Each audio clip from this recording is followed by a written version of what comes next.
അസ്സലാമലൈക്കും. Hi hello. ഇന്നത്തെ നമ്മുടെ വ്ളോഗിലോട്ട് വീണ്ടും എല്ലാവർക്കും സ്വാഗതം. എല്ലാവരും സുഖമായിട്ടിരിക്കുന്നു. ഇത് കുറച്ച് മുന്നേ ഉള്ള വീഡിയോ ആണ് കേട്ടോ. ശരിക്കും പറഞ്ഞു കഴിഞ്ഞാൽ ഞാൻ എഡിറ്റ് ചെയ്യാമെന്നും പറഞ്ഞ് ഇങ്ങനെ വെച്ച് ഇതാ ഇത്രയുമായി. അതായത് ഞാൻ വീട്ടിൽ പോയി വന്നതിൻ്റെ പിറ്റേ ദിവസം ഞാൻ മോളെയും കൊണ്ട് വന്നിരുന്നു എന്ന് പറഞ്ഞില്ലേ, സിസ്റ്ററിൻ്റെ മോളെയും കൊണ്ട്. അവളെയും കൊണ്ട് വന്നതിൻ്റെ ശേഷമുള്ള വ്ളോഗാണ് ഇത്. ഇത്രയും ലോങ് ആവും, ഇത്രയും നീണ്ടു പോകുമെന്ന് ഞാൻ വിചാരിച്ചതേ ഇല്ല. അപ്പോൾ നോക്കുമ്പോൾ ഇന്ന് എനിക്ക് വ്ളോഗ് എടുക്കാനുള്ളൊരു മൂഡ് ഉണ്ടായിരുന്നില്ല. ഇന്ന് എനിക്ക് കുറേ കുക്കിംഗ് ചെയ്യാനുണ്ടായിരുന്നു കേട്ടോ. അത് ഈവനിങ് ചെയ്യാമെന്ന് വിചാരിച്ചിട്ട് മാറ്റി വെച്ചേക്കുവാണ്. അതേപോലെ ഈ പറഞ്ഞ പോലെ എനിക്ക് വേറെ ഒരു ഫുൾ വീഡിയോ എടുക്കാനും ഒട്ടും ഒരു ഇൻട്രസ്റ്റും ഉണ്ടായിരുന്നില്ല. അപ്പം ഞാൻ വിചാരിച്ചു ഒരു ദിവസം ഗ്യാപ്പ് എടുക്കാം, നമ്മുടെ കയ്യിലൊരു വ്ളോഗ് എക്സ്ട്രാ ഉണ്ടല്ലോ എന്ന് വിചാരിച്ചു. അപ്പോൾ കുക്കിംഗ് വീഡിയോ ഒക്കെ ഞാൻ എടുക്കുന്നുണ്ട്. ബീഫ് വെച്ചിട്ടുള്ള 2-3 ഐറ്റം, അതുപോലെ വിഷുവിനൊക്കെ ഉണ്ടാക്കാൻ പറ്റിയ ഒരു അടിപൊളി പായസത്തിൻ്റെ റെസിപ്പി ഞാൻ അതിൽ കാണിക്കുന്നുണ്ട് കേട്ടോ. അപ്പോൾ ഇത് കറണ്ട് അടുപ്പ് യൂസ് ചെയ്തിരുന്ന ആ സമയമാണ്. ഇപ്പം ഞാൻ കറണ്ട് അടുപ്പ് യൂസ് ചെയ്യുന്നില്ല, കാരണം കഴിഞ്ഞ മാസം 7500 അങ്ങനെ എങ്ങാണ്ടോ കറണ്ട് ബില്ല് വന്നു. ഇനിയിപ്പോൾ ഇത് യൂസ് ചെയ്തിട്ടാണോ AC യൂസ് ചെയ്തിട്ടാണോ എന്ന് എനിക്കറിയില്ല. എന്തായാലും ഞാനതെടുത്ത് മാറ്റി വെച്ചിട്ടുണ്ട്. ഇനിയിപ്പോൾ ഗ്യാസൊക്കെ കിട്ടുമല്ലോ. പൊതുവേ എനിക്ക് ഇലക്ട്രിക് സംഭവങ്ങൾ വലിയ താല്പര്യമൊന്നുമില്ല കേട്ടോ. അവൾ ചായ ആയോ നോക്കിക്കൊണ്ടിരിക്കുകയാണ് അല്ലേ. അവൾ വിചാരിക്കുന്നുണ്ടാവും ഈ ജിനിമ ഒന്ന് വ്ളോഗ് എടുത്തിട്ട് ഇത്രയും ദിവസമായിട്ട് എന്താ ഇടാത്തേന്നൊക്കെ വിചാരിക്കുന്നുണ്ടാവില്ലേ. ആൾക്ക് ഇവിടെ വന്ന് സ്റ്റേ ചെയ്തിട്ട് മതിയായിട്ടൊന്നുമില്ല. പിന്നെ മദ്രസയിൽ എക്സാമൊക്കെ ആയത് കാരണം ഞാൻ തിരിച്ചു കൊണ്ടുപോയി വിട്ടതാണ് കേട്ടോ. ഇനിയിപ്പോൾ ബർത്ത്ഡേ ആണ് 18-ാം തീയതി. അപ്പോൾ പോകണം, അതിന് മുമ്പായിട്ട് പോകണം എന്ന് വിചാരിച്ചേക്കുവാണ്. എൻ്റെ ഫ്രണ്ടിൻ്റെ കല്യാണം 19-നും. അപ്പോൾ എല്ലാറ്റിനും കൂടെ ഈ വീക്കെൻഡിൽ പോകാമെന്നുള്ളൊരു പ്ലാനാണ് കേട്ടോ എനിക്ക്. അങ്ങനെ ചായ അതാ ഇങ്ങനെ എടുത്തിട്ടുണ്ട് ഞാൻ. ഇനി ചായ എല്ലാം കുടിച്ച ശേഷം നമുക്ക് എന്താ പറയുക, ഇതുണ്ട്, വാഷിങ്ങിനൊക്കെ കൊണ്ടുപോയിട്ട് ഇടണം കേട്ടോ. അപ്പോൾ അവൾ ചായ കുടിക്കും. അവൾക്ക് ചായ കുടിക്കണമെങ്കിൽ ബിസ്ക്കറ്റോ റസ്കോ അങ്ങനെ എന്തെങ്കിലുമൊക്കെ വേണം കേട്ടോ. അപ്പോൾ ചായയൊക്കെ റെഡിയായി. ഞങ്ങൾ രണ്ടുപേരും ഒരുമിച്ച് ചായ എല്ലാം കുടിക്കുന്നുണ്ട്. പിന്നെ ഇതാ ചായ കുടിക്കൽ കഴിഞ്ഞിട്ട് ക്ലീനിങ് കാര്യങ്ങളൊക്കെ ഉണ്ട്. പിന്നെ നിങ്ങളുടെ വിശേഷങ്ങളൊക്കെ നമ്മുടെ കമൻറ്റ് ബോക്സ് വഴി അറിയിക്കുക. അതുപോലെ ഹാർട്ട് ഇടാനും ലൈക്ക് ചെയ്യാനൊന്നും മറക്കരുത് കേട്ടോ. ഇനി സിറ്റ് ഔട്ടൊക്കെ ഒന്ന് അടിച്ച് വാരിയിട്ട് ബാക്കിയുള്ള കാര്യങ്ങളൊക്കെ നോക്കാം. നീ കണ്ടിട്ടില്ലേ ഞാൻ വീഡിയോ എടുക്കണപ്പോൾ അന്ന് വിട്ട് നോക്കും.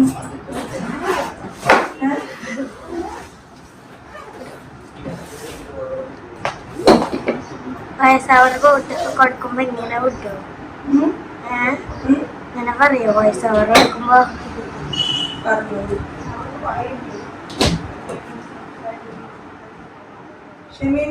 എല്ലാം വാഷിയാനോ എല്ലാം വാഷിയാണ്.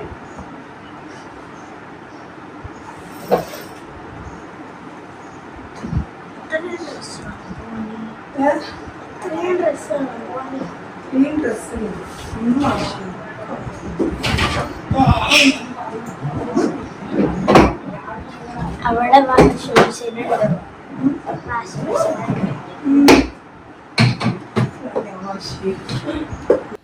അങ്ങനെ തുണികളൊക്കെ കൊണ്ടുവന്ന് ഞാൻ വാഷിംഗ് മെഷീനിലിട്ടു. അപ്പോൾ അവൾ ചോദിച്ചത് എന്നോട് അവിടെ വാഷിംഗ് മെഷീൻ ഉണ്ടോ എന്നാണ് കേട്ടോ. ഇപ്പോൾ ചെന്നൈയിലാണല്ലോ അവിടെ, പക്ഷെ ഞാൻ കേട്ടത് ഇവിടെ നിന്നാണ്. അപ്പോൾ ഇവിടെ വാഷിംഗ് മെഷീൻ ഉണ്ട്, പക്ഷേ ഞാനല്ലാണ്ട് വാഷ് ചെയ്യോ എന്നും ചോദിച്ചിട്ടാണ് കേട്ടോ ഞാൻ മെഷീനിൽ കൊണ്ടുപോയിട്ടത്. പിന്നെ അവിടെ മേടിക്കുന്നേ ഉള്ളൂ. മേടിച്ചു കഴിഞ്ഞാൽ പിന്നെ അങ്ങോട്ടും ഇങ്ങോട്ടും ട്രാവൽ ചെയ്യുമ്പോൾ ഇങ്ങനെ കെട്ടി കൊണ്ടുവരേണ്ട ആവശ്യമില്ല എന്ന് പറഞ്ഞിട്ടുണ്ടായിരുന്നു. അപ്പോൾ ആൾ നോക്കുന്നുണ്ട് കേട്ടോ അവിടെ. അങ്ങനെ നമ്മൾ വേഗം പാത്രങ്ങളൊക്കെ ഒന്ന് കഴുകി എടുത്തിട്ടുണ്ട്. ഇനി എന്താ പരിപാടി എന്ന് ചോദിച്ചു കഴിഞ്ഞാൽ, ഇനി ദോശ ഉണ്ടാക്കി കൊടുക്കണം. ആൾക്ക് നല്ല നെയ്യ് റോസ്റ്റ് വേണമെന്ന് പറഞ്ഞു. പിന്നെ നെയ് റോസ്റ്റിൽക്ക് നമ്മുടെ പീനട്ട് ബട്ടർ ഇല്ലേ, അതെല്ലാം കൂട്ടി ദോശ കഴിക്കും. നിങ്ങൾക്ക് ആർക്കെങ്കിലും അറിയാം അങ്ങനത്തെ കോമ്പിനേഷൻ? ബ്രെഡ് പീനട്ട് ബട്ടർ, ചപ്പാത്തി പീനട്ട് ബട്ടറൊക്കെ കഴിച്ചിട്ടുണ്ട്. ദോശയും പീനട്ട് ബട്ടറും ഞാൻ കണ്ടിട്ടുമില്ല കഴിച്ചിട്ടുമില്ല, പക്ഷെ ആള് കഴിക്കുന്നുണ്ട് എന്ന് പറഞ്ഞു. അപ്പോൾ ഞാൻ അതുണ്ടാക്കി കൊടുക്കുക. കറിയും കാര്യങ്ങളൊക്കെ ഉണ്ടാക്കുന്നുണ്ട് കേട്ടോ, പക്ഷെ അതൊന്നും കഴിക്കൂല, എരിവാണെന്ന് പറഞ്ഞിട്ട്. ഇനിയിപ്പോൾ ഈ വ്ളോഗ് കണ്ടിട്ട് എന്നെ വിളിക്കുമെന്നാവും, ജിനിമ്മ എന്തൊക്കെയാ എന്നെക്കുറിച്ച് പറഞ്ഞു കൂട്ടുന്നേ എന്ന് ചോദിക്കുമെന്നാവും. അങ്ങനെ നമ്മൾ തേങ്ങ കൊത്തിയെടുക്കുകയാണ്. ചട്നി അരക്കാൻ വേണ്ടിയിട്ട് കേട്ടോ. അങ്ങനത്തെ മിക്സിയുടെ ജാറിലോട്ട് അതെല്ലാം ഇട്ട് കൊടുത്തിട്ടുണ്ട്.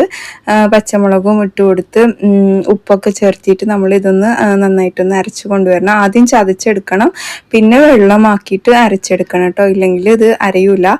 നമ്മൾ തേങ്ങ കൊത്ത് ഇട്ടതല്ലേ. അതിനുശേഷം കടുക് കറിവേപ്പിലയൊക്കെ ഇട്ടൊന്ന് താളിച്ചെടുത്താൽ മതി. അതുപോലെ നമ്മൾ ചട്നിയിലേക്ക് അങ്ങോട്ടാണ് കേട്ടോ കടുക് താളിച്ചിട്ട് ഒഴിക്കുക. ചൂടായ ചട്ടിയിലോട്ട് നമ്മൾ എപ്പോഴും തേങ്ങ ഒഴിക്കാറില്ല. പക്ഷെ നമ്മുടെ മലപ്പുറം സൈഡിലൊക്കെ നേരെ തിരിച്ച് ഫ്ലെയിം ഓഫ് ആക്കിയിട്ട് ആ ചട്ടിയിലോട്ട് ഒഴിക്കും, തിളപ്പിക്കില്ല എന്ന് മാത്രം. അങ്ങനെ ഞാനും വേഗം പോയിട്ട് ഈ പറഞ്ഞ പോലെ എന്താ പറയുക, ഇഡ്ഡലിക്കൊക്കെ ആട്ടാൻ വേണ്ടിയിട്ട് ഇഡ്ഡലി വേവിക്കാൻ വേണ്ടിയിട്ട് മാറ്റിയിട്ടുണ്ട്. ബാക്കിയുള്ള മാവ് കൊണ്ട് കുറച്ച് ദോശ ഉണ്ടാക്കിയെടുക്കുന്നുണ്ട് കേട്ടോ. എല്ലാവർക്കും ഇഡ്ഡലി വേണ്ട, മോനിക്കൊക്കെ റോസ്റ്റ് മതി പറഞ്ഞു. അങ്ങനെ പ്ലേറ്റും കാര്യങ്ങളൊക്കെ കൊണ്ടുവച്ചിട്ടുണ്ട്. ഇനി ഓരോരുത്തർക്കായിട്ട് ഇഡ്ഡലി വേണ്ടവർക്ക് ഇഡ്ഡലി കഴിക്കാം, ദോശ വേണ്ടവർക്ക് ദോശ കഴിക്കാം. അങ്ങനെ നമ്മൾ നെയ് റോസ്റ്റ് ഉണ്ടാക്കിയിട്ടുണ്ട്. ഇനി അവളിതാ വന്ന് കഴിക്കുകയാണ് കേട്ടോ. പിന്നെ നിങ്ങളുടെ വീട്ടിലെ വിശേഷങ്ങളൊക്കെ പറയുക, എന്താണ് ഏതാണ് എന്നുള്ളതൊക്കെ. ചൂടെങ്ങനെ പോകുന്നുണ്ട് പാലക്കാട്? ഇനി താപനില വർദ്ധിച്ചുകൊണ്ടേ വരുന്നൊക്കെ പറഞ്ഞ് റിപ്പോർട്ട് ഇങ്ങനെ കാണാം. എന്താല്ലേ, ഭയങ്കര ചൂടാണ്, ഇപ്പൊ തന്നെ സഹിക്കാൻ പറ്റില്ല. അപ്പൊ അടുത്ത മാസമൊക്കെ എന്തായിരിക്കും? അതുപോലെ വേനൽ മഴ പെയ്തു കഴിഞ്ഞാൽ പിന്നെയും കുഴപ്പമുണ്ടാവില്ല തോന്നുന്നു. കുട്ടികളൊന്നും അധികം പുറത്തിറക്കണ്ട കേട്ടോ. പ്രത്യേകിച്ച് 10 to 4 മണിന്റെ ഉള്ളിൽ ഇറക്കേ വേണ്ട. ഇവിടെ ഒരാള് 3:30 മുതൽ തുടങ്ങും ക്രിക്കറ്റ് കളിക്കാൻ പോട്ടെ ചോദിച്ചിട്ട്. ഞാന് വേണ്ട, 10 മിനിറ്റ് കഴിഞ്ഞിട്ട്, അരമണിക്കൂർ കഴിഞ്ഞിട്ട്, അങ്ങനെ പറഞ്ഞ് എങ്ങനെയൊക്കെയോ ഒരു 3:45 4 മണിയൊക്കെ ആക്കിയെടുക്കും കേട്ടോ. അവളുടെ കഴിക്കൽ ഇനിയും കഴിഞ്ഞിട്ടില്ല. ഓരോരുത്തരും ഇങ്ങനെ കഴിച്ചുകൊണ്ടിരിക്കുന്നുണ്ട്, അവള് മാത്രം അവിടെ ഇരിക്കുന്നുണ്ട് അല്ലേ. അങ്ങനെ എല്ലാവരും കഴിച്ചു കഴിഞ്ഞ ശേഷം ഞാൻ ഇക്കയും കൂടെ കഴിക്കാണ് കേട്ടോ. ഇക്ക കുളിയൊക്കെ കഴിഞ്ഞ് വന്നിട്ട് ഞങ്ങൾ ഒരുമിച്ചിരുന്ന് കഴിക്കാൻ വിചാരിച്ചു. ഇതിൽ കായ്ച്ചാറോ അല്ല സാമ്പാറോ തോന്നുന്നു, എനിക്ക് ഓർമ്മയില്ല, കുറെ മുന്നത്തെ വീഡിയോ അല്ലേ. അപ്പോൾ സാമ്പാറുണ്ട്, ചട്നി ഉണ്ട്. അങ്ങനെ ഞങ്ങളെല്ലാവരും കൂടി ഇരുന്ന് ഫുഡെല്ലാം കഴിച്ചു കഴിഞ്ഞിട്ട് ഇനി ഞാൻ ചെറിയൊരു റെസിപ്പി ഇതിൽ കാണിക്കുന്നുണ്ട് എന്ന് മാത്രം. തക്കാളി ചട്നിയുടെയാണ്. വലിയുള്ളി, അതുപോലെ വെളുത്തുള്ളി, തക്കാളി, പുതിന, മല്ലിയില, കറിവേപ്പില, ഉപ്പൊക്കെ ഇട്ട് ഒന്ന് വഴറ്റിയെടുത്ത ശേഷം നമ്മൾ ഇതിലോട്ട് മുളക് പൊടി ചേർത്തി കൊടുക്കുന്നുണ്ട്. എന്നിട്ട് മിക്സിയുടെ ജാറിലൊന്ന് ചൂടാറിയ ശേഷം ഒന്ന് ബ്ലെൻഡ് ചെയ്തെടുത്താൽ മതി. അങ്ങനെ നമ്മുടെ ടൊമാറ്റോ ചട്നി റെഡി കേട്ടോ.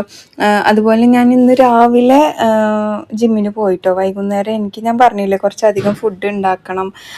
നമ്മുടെ ട്രെയിനർമാർക്ക് ഞാൻ ഇടയ്ക്ക് ഫുഡ് കൊടുക്കാറുണ്ട്. അങ്ങനെ നമ്മളോട് ഇതിൻ്റെ ടൈമിൽ ഞാൻ ബിരിയാണി ഇതൊന്നും കൊടുത്തിട്ടുണ്ടായിരുന്നില്ല കേട്ടോ. അപ്പോൾ എന്നോട് ഇങ്ങനെ ബിരിയാണി എവിടെ എന്നൊക്കെ ചോദിക്കുമ്പോൾ പിന്നെ നമ്മൾ കൊടുക്കണ്ടേ. അങ്ങനെ ഞാൻ ബീഫ് ബിരിയാണി ഉണ്ടാക്കാമെന്ന് വിചാരിച്ചു. ഞാൻ ഇതുവരെ റാവുത്തർ സ്റ്റൈലിൽ ബീഫ് ബിരിയാണി ഉണ്ടാക്കിയിട്ടില്ല. പിന്നെ അവർക്കൊക്കെ മലബാർ സൈഡിലുള്ള ബിരിയാണി അത്ര പിടിക്കില്ല കേട്ടോ. അപ്പോൾ റാവുത്തർ സ്റ്റൈലിൽ തന്നെ ബീഫ് ബിരിയാണി, പിന്നെ ഒരാൾക്ക് ഇറച്ചിച്ചോറ് മതി എന്ന് പറഞ്ഞു. അത് കൊച്ചി സ്റ്റൈലിൽ കേട്ടോ. ഞാൻ മലബാർ സ്റ്റൈലിൽ ഇറച്ചിച്ചോറ് ഉണ്ടാക്കിയിട്ടുണ്ട്. കൊച്ചി സ്റ്റൈലിൽ ഫസ്റ്റ് ടൈമാണ് ഉണ്ടാക്കുന്നത്. അപ്പോൾ അത് നമ്മുടെ ട്രെയിനറിൻ്റെ മേലെ തന്നെ പരീക്ഷിക്കാമെന്ന് വിചാരിച്ചിട്ടാണ് കേട്ടോ. പരീക്ഷണ വസ്തുവാണ് ഞാൻ കൊടുക്കുന്നത്. പിന്നെ നമ്മൾ തേങ്ങാക്കൊത്തിട്ട ബീഫ് ഫ്രൈ ഉണ്ടാവില്ലേ, അത് പായസം ഞാൻ ഇപ്രാവശ്യം ഒരു പരീക്ഷണ പായസമാണ് കേട്ടോ ഉണ്ടാക്കുന്നത്. അപ്പോൾ അതിൻ്റെയൊക്കെ വീഡിയോ നമ്മുടെ നെക്സ്റ്റ് വ്ളോഗിൽ എന്തായാലും ഞാൻ കാണിക്കാം കേട്ടോ. പിന്നെ ആ പാത്രങ്ങളൊക്കെ കഴുകി അവിടേക്ക് ഒന്ന് ക്ലീൻ ആക്കി എടുത്തിട്ടുണ്ട്. മീനും ഉണ്ട്, പിന്നെ കുറച്ച് ചിക്കനും ഉണ്ട് കേട്ടോ. ഒന്ന് മാന്തൽ മീനാണ്. മോളു പിന്നെ മീൻ അത്ര കഴിക്കൂല കേട്ടോ. ചിക്കൻ പിന്നെയും കഴിക്കും. ഇതൊക്കെ നമ്മൾ നിർബന്ധിച്ച ഒരു പീസൊക്കെ തന്നെ കഴിക്കുള്ളൂ. ചിക്കൻ ഫ്രൈ ആണ് ഏറ്റവും കൂടുതൽ ഇഷ്ടം, ബീഫ് കുഴപ്പമില്ല. അപ്പം ഞാൻ ചിക്കൻ ഫ്രൈൻ്റെ റെസിപ്പി ഒന്ന് കാണിക്കുന്നുണ്ട് കേട്ടോ. ഇതിൽ നമ്മുടെ ചിക്കനിലോട്ട് ഞാൻ കടലമാവ് എടുത്തിട്ടുണ്ട്. നിങ്ങൾ കോൺഫ്ലവറും അരിപ്പൊടിയൊക്കെ എടുക്കുക. ഇച്ചിരി നമ്മുടെ കസൂരി മേത്തി, 1 സ്പൂൺ മുളക് പൊടി, 1 spoon chicken masala, 1 spoon tandoori masala എടുക്കുന്നുണ്ട്. പിന്നെ നമ്മൾ കാശ്മീരി ചില്ലി പൗഡർ, കുരുമുളക് പൊടി 1 സ്പൂൺ എടുക്കുന്നുണ്ട്. ഇനി നമ്മുടെ ഹെർബ്സ് എടുക്കുന്നുണ്ട് കേട്ടോ. മിക്സഡ് ഹെർബ്സ് അല്ലെങ്കിൽ ഒറിഗാനോ എടുക്കാം. പിന്നെ ഉപ്പ്, വെളിച്ചെണ്ണ, ഇഞ്ചി വെളുത്തുള്ളി പേസ്റ്റ്, പിന്നെ ഏതെങ്കിലും സോസ് കയ്യിലുണ്ടെങ്കിൽ ചിക്കൻ ഒന്ന് സോഫ്റ്റ് ആവാൻ വേണ്ടിയിട്ടാട്ടോ ചേർത്തി കൊടുക്കുന്നത്. ഞാനിവിടെ കുറച്ച് ഷെസ്വാനും കൂടി ചേർത്തിട്ടുണ്ട്. ഇച്ചിരി നാരങ്ങയുടെ നീര് ഒഴിച്ചു കൊടുക്കുന്നുണ്ട്. ഇനി ഇത് നമുക്ക് നന്നായിട്ട് മിക്സ് ചെയ്തിട്ട് മസാല തേച്ച് അവിടെ മാറ്റി വെക്കാം. ഉള്ളിലൊക്കെ നല്ല സോഫ്റ്റും പുറമേ നല്ല ക്രിസ്പി ആയിരിക്കും കേട്ടോ നമ്മുടെ ഈ ചിക്കൻ ചില്ലി, അതുപോലെ ചിക്കൻ ഫ്രൈ. അതുപോലെ ചിക്കൻ്റെ പീസ് വളരെ ചെറുതാക്കി മുറിച്ച് കഴിഞ്ഞാൽ നല്ല ടേസ്റ്റ് ആയിരിക്കും കേട്ടോ കഴിക്കാൻ. പിന്നെ നമ്മൾ മീനിൻ്റെ മസാലയും കൂട്ടി വെച്ചിട്ടുണ്ട്. വളരെ നോർമൽ ആയിട്ടുള്ള ഫിഷ് മസാലയാണ് കേട്ടോ ഞാനിവിടെ ആക്കി എടുത്തിട്ടുള്ളത്. ഞാൻ കുറേ കാണിച്ചിട്ടുണ്ട്, അതുകൊണ്ടാണ് ഇതിൽ കാണിക്കാത്തത്. അതിനുശേഷം ഞാൻ ചോറ് വെച്ചിട്ടുണ്ടായിരുന്നു. പിന്നെ നമ്മുടെ പരിപ്പ് ചാറും ഉണ്ടാക്കിയിട്ടുണ്ടായിരുന്നു കേട്ടോ ഉച്ചയ്ക്കിൽ. പിന്നെ സമയമൊക്കെ ആയപ്പോഴത്തേക്കും ഞാൻ എന്ത് ചെയ്തു, പിള്ളേർക്ക് ചോറ് കൊടുക്കാമെന്ന് വിചാരിച്ചു. ഞാൻ വേഗം പോയിട്ട് ഉപ്പേരിയും റെഡിയാക്കി എടുത്തു. ഒരു ഭാഗത്ത് മീൻ വറുക്കാനിട്ടിട്ടുണ്ട്, ഒരു ഭാഗത്ത് നമ്മുടെ ബീൻസ് ഉപ്പേരി ആയിക്കൊണ്ടിരിക്കുന്നുണ്ട്. ഇപ്പുറത്ത് ഞാൻ നമ്മുടെ ചിക്കൻ ഫ്രൈക്ക് വേണ്ടിയിട്ടുള്ള ചട്ടിയൊക്കെ വെച്ച് കൊടുത്തു. ഇനി എണ്ണയൊക്കെ ഒഴിച്ചു കൊടുത്തിട്ട് നമുക്ക് അതും കൂടെ ഒന്ന് ഫ്രൈ ചെയ്തിട്ടെടുക്കാം. ഞാനിവിടെ വെളിച്ചെണ്ണയാണ് എടുത്തേക്കുന്നത്. ഓരോന്നായിട്ട് ഇട്ട് കൊടുത്തിട്ട് നമുക്കിത് നന്നായിട്ട് ഫ്രൈ ആക്കാം. വെളിച്ചെണ്ണയിൽ ഫ്രൈ ചെയ്യുമ്പോൾ ഒരു 4-5 പച്ചമുളക് കീറിയതും കൂടി ഇട്ട് കഴിഞ്ഞാൽ നല്ല ടേസ്റ്റാണ്. അങ്ങനെ ഇതാ ഫിഷ് ഒരു ഭാഗത്ത് ആവുന്നുണ്ട്, ഉപ്പേരി ആവുന്നുണ്ട്, ചിക്കൻ ഫ്രൈ മറ്റൊരു ഭാഗത്തും ആയിക്കൊണ്ടിരിക്കുന്നുണ്ട്. പിന്നെ ഇന്നത്തെ നിങ്ങളുടെ ലഞ്ച് സ്പെഷ്യൽ എന്തായിരുന്നു? ഇന്നലത്തെ നമ്മുടെ വീഡിയോ കണ്ടോ? എല്ലാം ഒന്ന് കമൻറ്റ് ചെയ്യണം. പിന്നെ കുമ്പളങ്ങ ഹൽവ ഇത്രയും പ്രോസസ്സ് ഉണ്ടായിരുന്നു, ഇത്രയും പ്രോസസ്സ് ഉണ്ടായിരുന്നു. അത് കാണുമ്പോൾ നമുക്കത് കഴിക്കാൻ അത്ര സമയം വേണ്ട, 1 സെക്കൻഡ് മതി അത് കഴിക്കാനില്ലേ. പിന്നെ ഹോം ടൂർ പോടുങ്ക സിസ്റ്റർ ചോദിച്ചിട്ടുണ്ട്. ഹോം ടൂർ പണ്ട് എപ്പോഴോ ചെയ്തിട്ടുണ്ട്, ഇനി നോക്കാം, ഞാൻ ചെയ്യാൻ മാക്സിമം നോക്കാം. എൻ്റെ മോളെ പ്രായമാണ് ജിനിക്ക് എന്ന് പറയുന്നുണ്ട് Safiya Khader. Thank you so much. പിന്നെ happy week day, super, hi, hello, ഇങ്ങനെ കുറേ കമൻസും മെസ്സേജും നമുക്ക് അയച്ചിട്ടുണ്ട്. വളരെ താങ്ക്സ് ഉണ്ട്. അങ്ങനെ ഇന്നത്തെ നമ്മുടെ സ്പെഷ്യലുകൾ ഇതൊക്കെയായിരുന്നു കേട്ടോ. ഞാൻ ഇതിൽ കുറച്ചധികം റെസിപ്പി ആഡ് ചെയ്ത് കൊടുക്കുന്നുണ്ട്. നമ്മുടെ ഈ വ്ളോഗ് ശരിക്കും പറഞ്ഞാൽ ചെറുതായിരുന്നു കേട്ടോ. അപ്പോൾ ഞാനിതിൽ കുറേ ബിരിയാണിയുടെ recipe, sweet recipe, chicken fry, പിന്നെ ഒരു പെപ്പർ ചിക്കൻ അങ്ങനെയൊക്കെ കൊടുക്കുന്നുണ്ട്. ഞാൻ വോയിസ് ഓവർ കൊടുക്കണോ വേണ്ടയോ? കൊടുക്കാല്ലേ കുറച്ച്. ഇത് നമ്മുടെ സാധാരണ ബിരിയാണി തന്നെയാണ്, നമ്മുടെ എപ്പോഴും ഉണ്ടാക്കുന്ന ടൈപ്പ് ബിരിയാണിയാണ്. ആരെങ്കിലും കാണാത്തവരുണ്ടെങ്കിൽ കണ്ട് സപ്പോർട്ട് ചെയ്തോളൂ. ഇനിയിപ്പോൾ ഇത് കാണണ്ട എന്നുള്ളവർ സ്കിപ്പ് അടിച്ചോളൂ, കുഴപ്പമില്ല കേട്ടോ. ഉള്ളി ഇതൊക്കെ വന്ന ശേഷം തക്കാളി ഇട്ട് കൊടുത്തിട്ടുണ്ട്. ഇനി ഇതൊന്ന് നന്നായിട്ടൊന്ന് വഴണ്ട് വരണം. ഇനിയിപ്പോൾ നമുക്ക് ഇതിലോട്ട് കുറച്ച് മല്ലിയില പുതിനയൊക്കെ കൊത്തിയരിഞ്ഞതും കൂടെ ചേർത്തി കൊടുക്കാം. അത് ഫസ്റ്റ് ചേർത്തി കൊടുത്താൽ ഒരു പ്രത്യേക മണം ഉണ്ടാവും. ഞാൻ ഇച്ചിരി കറിവേപ്പില ആഡ് ചെയ്ത് കൊടുത്തിട്ടുണ്ട്. ഇനി അടച്ചു വെച്ചിട്ട് നമുക്കിത് നന്നായിട്ടൊന്നും കൂടെ വഴണ്ട് വരണം കേട്ടോ. അതിനുശേഷം നമുക്ക് പൊടികളൊക്കെ ചേർത്ത് കൊടുക്കണം. അപ്പോൾ ഇത് ഇത്രയും ആയിട്ടുണ്ട്. ഒന്ന് ഇളക്കിയ ശേഷം ഞാൻ ഇതിലോട്ട് 1 സ്പൂൺ ഗരം മസാല ആഡ് ചെയ്ത് കൊടുക്കുന്നുണ്ട്. പിന്നെ 1 സ്പൂൺ നമ്മുടെ നോർമൽ മുളക് പൊടി, 1/2 സ്പൂണോളം കാശ്മീരി ചില്ലി പൗഡർ ആഡ് ചെയ്ത് കൊടുക്കുന്നുണ്ട്. ഇനി ഇഞ്ചി വെളുത്തുള്ളി, ഞാൻ മഞ്ഞൾപ്പൊടി ചേർത്തിയിട്ടില്ല കേട്ടോ അതിൽ. പിന്നെ ഇഞ്ചി വെളുത്തുള്ളി പേസ്റ്റ് ഒരു 4 സ്പൂൺ ചേർത്തി എടുക്കുന്നുണ്ട്. ഇനി നമുക്കിത് വീണ്ടും നന്നായിട്ട് ഇളക്കിയിട്ട് നമുക്കിതിലോട്ട് ഏകദേശം 1 കിലോ ചിക്കൻ ആഡ് ചെയ്ത് കൊടുക്കാം കേട്ടോ. ചിക്കനൊക്കെ എത്ര വേണമെങ്കിലും ഇട്ട് കൊടുക്കാം, നിങ്ങളുടെ ഇഷ്ടത്തിനനുസരിച്ച്. അത് ചേർത്തി കൊടുത്ത ശേഷം നമുക്കിത് വീണ്ടും നന്നായിട്ടൊന്ന് കുക്ക് ചെയ്തിട്ടെടുക്കണം. അതുപോലെ ഇച്ചിരി ഉപ്പ് ഇട്ട് കൊടുത്തിട്ടുണ്ട് കേട്ടോ. ചിക്കനിലോട്ട് വേണ്ട ഉപ്പ് ചേർത്തി കൊടുക്കാം. അയ്യോ എറുത്തു ഒഴുകുന്നത് മക്കളെ, വോയിസ് ഓവർ കൊടുക്കുമ്പോഴത്തേന് ഒരു കുടം വെള്ളം എൻ്റെ ദേഹത്തുനിന്ന് പോകും തോന്നുന്നു. പിന്നെ അടച്ചു വയ്ക്കുന്നുണ്ട്. തൈരും അതിലോട്ട് 1 ലെമൺ ജ്യൂസ് എടുത്തിട്ടുണ്ട്. ഇനി നമുക്കിതിലോട്ട് ആഡ് ചെയ്ത് കൊടുക്കാം. വീണ്ടും നന്നായിട്ട് ഇളക്കിയിട്ട് നമുക്കിത് വീണ്ടും അടച്ചു കൊടുക്കാം കേട്ടോ. ചിക്കൻ ഒരു 1/4 വേവെങ്കിലും ആവണം. അതിന് മുമ്പായിട്ട് നമ്മൾ തൈരും ഇതൊന്നും ഒഴിച്ചു കൊടുക്കരുത്, ചിക്കൻ്റെ വേവ് അവിടെ നിൽക്കും. അപ്പോൾ വീണ്ടും ഞാൻ അടച്ചു വെച്ചിട്ട് ഓപ്പൺ ആക്കിയ ശേഷം മാത്രമാണ്. അപ്പുറത്ത് നമ്മൾ വെള്ളം തിളക്കാൻ വേണ്ടി വെച്ചിട്ടുണ്ട്. അതായത് 1 ഗ്ലാസ് വെള്ളമാണെങ്കിൽ ഏകദേശം 1.5 ഗ്ലാസ് 1 ഗ്ലാസ് അരിയാണെങ്കിൽ ഏകദേശം 1.5 ഗ്ലാസ് വെള്ളം വേണം കേട്ടോ. നമ്മുടെ ഈ മസാല ഉണ്ടാവുമല്ലോ, അതുകൊണ്ടാണ് കേട്ടോ അങ്ങനെ. ഇനി ഒരു പാത്രം അരിയാണെങ്കിൽ 1.5 പാത്രം വെള്ളമാണ് കേട്ടോ നമുക്ക് ഇതിലോട്ട് ഒഴിച്ചു കൊടുക്കേണ്ടത്. ഒഴിച്ചു കൊടുത്താൽ പെട്ടെന്നായി കിട്ടും. തിളച്ചതാണ് ഒഴിച്ചു കൊടുക്കേണ്ടത്. ഉപ്പിട്ട് കൊടുത്തിട്ട് പുളിയും ഉപ്പും എരിവും ഒക്കെ ഒന്ന് നോക്കുക. ഇനി നമ്മൾ കഴുകി മാറ്റി വെച്ച് നമ്മുടെ അരി ചേർത്തി കൊടുക്കുക. ഒരു 10-15 മിനിറ്റ് വെള്ളത്തിൽ കുതിർക്കണം. അതായത് ആദ്യം ഒരു 4-5 പ്രാവശ്യം കഴുകിയ ശേഷം 10-15 മിനിറ്റ് നേരം വെള്ളത്തിൽ കുതിർത്തിയിട്ട് അതിന്ന് ഊറ്റിയെടുത്ത അരിയാണ് ഇതിലോട്ട് ഇട്ട് കൊടുക്കേണ്ടത്. ഇടയ്ക്കിടയ്ക്ക് ഓപ്പൺ ആക്കുക, അടച്ചു വെക്കുക. അങ്ങനെ സംഗതി ബിരിയാണി ഇവിടെ സെറ്റ് ആയിട്ടുണ്ട്. നമ്മുടെ പാലക്കാടൻ ബിരിയാണി ഞാൻ കുറേ ഇട്ടിട്ടുണ്ട്, ഇനിയും ഞാൻ കുറേ ഇടും. കാരണം നമ്മുടെ ഇവിടെ ഏറ്റവും കൂടുതൽ ഇഷ്ടവും ഏറ്റവും കൂടുതൽ ഞാൻ ഉണ്ടാക്കാറുള്ളതും ഇതൊക്കെ തന്നെയാണ് കേട്ടോ. അങ്ങനെ നമ്മുടെ ബിരിയാണിയൊക്കെ കഴിച്ചുകൊണ്ടിരിക്കുന്നതിൻ്റെ ഇടയിലാണ് നമ്മുടെ ചിക്കൻ കറിയുടെ റെസിപ്പിയും കൂടി കാണിക്കാന്നുള്ളത് വന്നു. കാരണം നമ്മുടെ വീഡിയോക്ക് അത്ര ലെങ്ത് പോരാ. ഓക്കെ, അങ്ങനെ എന്നോട് നെക്സ്റ്റ് ഒരു ചോദ്യം ചോദിച്ചേക്കുന്നത് മോർണിംഗ് എപ്പോഴാണ് എണീക്കുക, ഇപ്പം ജിമ്മിന് പോകാറില്ലേ എന്നുള്ളത്.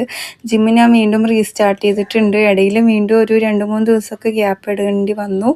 ഇനിയും ഈ വീക്കെൻഡ് വീട്ടിൽ പോയി കഴിഞ്ഞാൽ വീണ്ടും ഒരു 2-3 ദിവസമൊക്കെ ഗ്യാപ്പ് ഇടേണ്ടി വരും. അതുകൊണ്ട് നമുക്ക് പഴയ ആ ഒരു വൈബ് അങ്ങോട്ട് കിട്ടുന്നില്ല കേട്ടോ. കണ്ടിന്യൂ ആയിട്ട് പോയി നമ്മൾ ആ ഡെഡിക്കേഷൻ കൊടുത്താൽ മാത്രമേ ഉള്ളൂ ജിമ്മിൽ പോയിട്ട് കാര്യമുള്ളൂ. ഇല്ലെങ്കിൽ വെയിറ്റ് ഗെയിൻ ആയിട്ട് വരും എന്നെപ്പോലെ. പിന്നെ ഞാൻ പോകുന്നത് എനിക്കൊരു ഹാപ്പിനെസ്സിനും കൂടെ വേണ്ടിയിട്ടാണ്. പിന്നെ ഞാൻ മോർണിംഗ് എണീക്കുന്നത് ഓരോരോ ഞാൻ എന്നും കറക്റ്റ് റൊട്ടീനിൽ എണീക്കുന്ന ഒരാളൊന്നും അല്ല.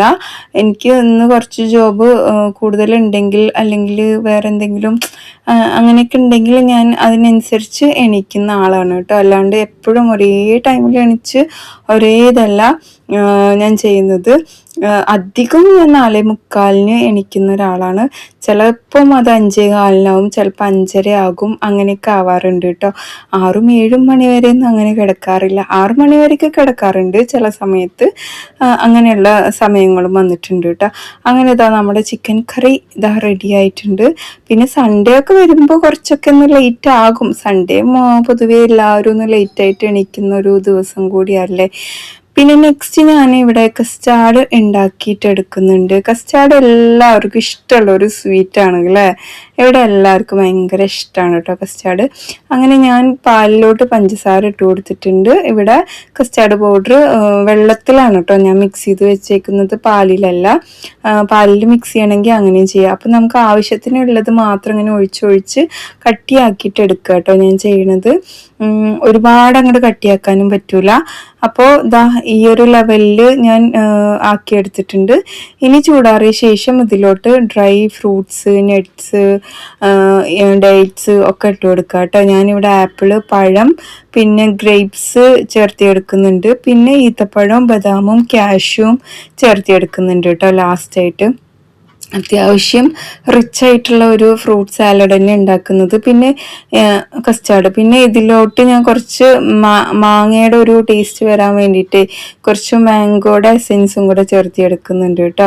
എനിക്കത് ഭയങ്കര ഇഷ്ടമാണ്. അങ്ങനെ മാങ്ങ അല്ലാത്തതുണ്ടെങ്കിൽ ഞാൻ കട്ട് ചെയ്ത് തന്നെ ചേർക്കും കേട്ടോ. അങ്ങനെ നമ്മുടെ കസ്റ്റാർഡും ഇവിടെ റെഡി ആയിട്ട് വന്നിട്ടുണ്ട്. പിന്നെ ഞാൻ ഇന്ന് ഒരു സ്പെഷ്യൽ അല്ല, വളരെ ഈസി ആയിട്ട് അതുപോലെ എന്താ പറയുക അധികം എണ്ണയൊന്നും ഇല്ലാണ്ട് ഉണ്ടാക്കിയൊരു ചിക്കൻ ഫ്രൈ ആണ് കേട്ടോ. ചിക്കനിലോട്ട് ഒരു 3 വലിയുള്ളി, 2 പച്ചമുളക്, കറിവേപ്പില, ഇഞ്ചി വെളുത്തുള്ളി പേസ്റ്റ്, മല്ലിപ്പൊടി, മുളക് പൊടി, മഞ്ഞൾപ്പൊടി, പിന്നെ ചിക്കൻ മസാല, ഗരം മസാല, കുരുമുളക് പൊടി, എല്ലാ സ്പൈസസും, ഉപ്പും വെളിച്ചെണ്ണ ഇട്ടിട്ട് ഇച്ചിരി നാരങ്ങയുടെ നീരും പിഴിഞ്ഞിട്ട് കൈവച്ച് നന്നായിട്ട് ഇങ്ങനെ ആക്കിയെടുത്തിട്ട് നമുക്കിത് കുക്ക് ചെയ്യാൻ വേണ്ടിയിട്ട് അടച്ചു വെക്കാം. ഇടയ്ക്കിടയ്ക്ക് ഓപ്പൺ ആക്കിയിട്ട് നമുക്കിത് കുക്ക് ചെയ്തിട്ട് എടുക്കാം കേട്ടോ. അപ്പം ഞാനിവിടെ അടച്ചു വെച്ചിട്ടുണ്ട്. പിന്നെ അതുപോലെ വെള്ളമൊക്കെ തന്നെ വരും. ഇനി നിങ്ങൾക്ക് തേങ്ങാപ്പാലിൽ ഇത് കുക്ക് ചെയ്യണമെങ്കിൽ അങ്ങനെയും ചെയ്യാം. എണ്ണയ്ക്ക് പകരം തേങ്ങാപ്പാൽ ഒഴിച്ചാൽ മതി. അപ്പോൾ ഒട്ടും ഓയിലില്ലാണ്ട് തേങ്ങാപ്പാലിൻ്റെ അത്രയും ഫ്രഷ് സംഭവമല്ലേ, അതുകൊണ്ട് ഹെൽത്തിനും ഒരു പ്രശ്നമില്ലാണ്ട് നമുക്ക് കുക്ക് ചെയ്തിട്ട് കഴിക്കാം. അങ്ങനെ ഇതാ ഞാൻ ഇടയ്ക്കിടയ്ക്ക് ഓപ്പൺ ആക്കുന്നുണ്ട്, ഇളക്കി കൊടുക്കുന്നുണ്ട്, വീണ്ടും അടച്ചു വയ്ക്കുന്നുണ്ട്, വീണ്ടും ഓപ്പൺ ആക്കുന്നുണ്ട്. ഈ സമയത്ത് നമുക്കിനി കുരുമുളക് പൊടിയോ ഉപ്പോ അങ്ങനെ എന്തെങ്കിലും വേണമെന്നുണ്ടെങ്കിൽ ഒക്കെ ചേർത്ത് കൊടുക്കുക. ഞാനിവിടെ ലാസ്റ്റായിട്ട് ഇച്ചിരി ക്യാപ്സിക്കം ചേർത്തെടുക്കുന്നുണ്ട്. വീണ്ടും അടച്ചു വെച്ചിട്ട് നമുക്ക് വീണ്ടും ഇതുപോലെ ഇങ്ങനെ ആക്കാം. പിന്നെ ലാസ്റ്റ് ഞാൻ കുറച്ച് കസൂരി മേത്തിയും കൂടി ആഡ് ചെയ്ത് കൊടുക്കുന്നുണ്ട്. അപ്പോഴത്തേക്ക് ഈ ഒരു പരിവായിട്ടുണ്ട്. അപ്പുറത്ത് ഞാൻ ചോറ് വെച്ചിട്ടുണ്ട് കേട്ടോ. പിന്നെ ഈ പറഞ്ഞ പോലെ ഗരം മസാല കുറച്ചും കൂടി ആഡ് ചെയ്ത് കൊടുക്കാം. ലാസ്റ്റ് ഇങ്ങനെ വായി വന്നിട്ടുണ്ട്. നല്ല ടേസ്റ്റാണ്, നല്ല സോഫ്റ്റാണ് കേട്ടോ അത് കഴിക്കാൻ വേണ്ടിയിട്ട്. പൊറോട്ടയ്ക്കും പത്തിരിക്കും ചോറിൽക്കും ഒക്കെ അടിപൊളി ടേസ്റ്റാണ്. അപ്പം നമ്മുടെ ഏറെക്കുറെ വീഡിയോ ഇതാ അവിടെ കഴിഞ്ഞേക്കുവാണ്. നിങ്ങൾക്ക് ഇഷ്ടമായിച്ചാൽ ലൈക്ക് ചെയ്യാനും ഷെയർ ചെയ്യാനും സപ്പോർട്ട് ചെയ്യാനൊന്നും മറക്കരുത്. മറ്റൊരു വീഡിയോയിൽ കാണാം. അതുവരെയൊക്കെ എല്ലാവർക്കും bye. It's me Jini from Palakkad. നമ്മുടെ യൂട്യൂബ്, FB, ഇൻസ്റ്റ ഒക്കെ മാക്സിമം സപ്പോർട്ട് ചെയ്ത എല്ലാവർക്കും ഒരുപാട് നന്ദിയുണ്ട്. ഇനിയും ഞാൻ നിങ്ങളുടെ സപ്പോർട്ട് ഒരുപാട് പ്രതീക്ഷിക്കുന്നുണ്ട്. അതുപോലെ എന്നെപ്പോലെ വെയിറ്റ് ലോസ് ചെയ്യാൻ ആഗ്രഹമുള്ളവർക്ക് ഉച്ചക്കത്തെ ചോറ് കട്ട് ചെയ്തിട്ട് ഈ ഒരു ഐറ്റം അങ്ങ് കഴിക്കാൻ തുടങ്ങിക്കോട്ടോ. നമ്മൾ കുറച്ചധികം മെനക്കെടണം. ഞാൻ ഇപ്രാവശ്യം ഒന്നും പറയുന്നില്ല, പറയാണ്ട് അങ്ങ് മറ്റേ ഞാൻ പറഞ്ഞിട്ട് ആകെ കൊള്ളാവും, പിന്നെ അത് ആർക്കും ഒരു വിലയും ഉണ്ടാവില്ല, കുറയൂല, അങ്ങനത്തെ ഒരു അവസ്ഥയാണ്. എന്താളേ അങ്ങനെ ഇതെല്ലാം ഒന്ന് സെറ്റാക്കി എടുത്തിട്ടുണ്ട്. അപ്പം ഇത്രയൊക്കെ തന്നെയുള്ളൂ. നിങ്ങൾക്ക് ഇഷ്ടമായോ? ഇഷ്ടമായിച്ചാൽ ലൈക്ക് ചെയ്യുക, നമ്മുടെ ചാനൽ സബ്സ്ക്രൈബ് ചെയ്യുക. വെറുതെ അങ്ങനെ പറയണ്ട അല്ലേ, ഇഷ്ടമായിച്ചാൽ സബ്സ്ക്രൈബ് ചെയ്യുക. അപ്പോൾ take care, have a nice day, by.